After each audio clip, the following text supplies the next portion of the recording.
So we got both beams up. Both beams. And honestly, I think it looks pretty darn nice. It's going to be great having a spot out over the end here. So this is what I was talking to everybody, all you guys, about the other day. You see, that's going to be, the trusses are going to sit right on the top there.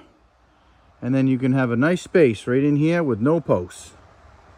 So beams are up. Now it's time to square it up, plate it, double plate it, get some siding on it. Stay tuned.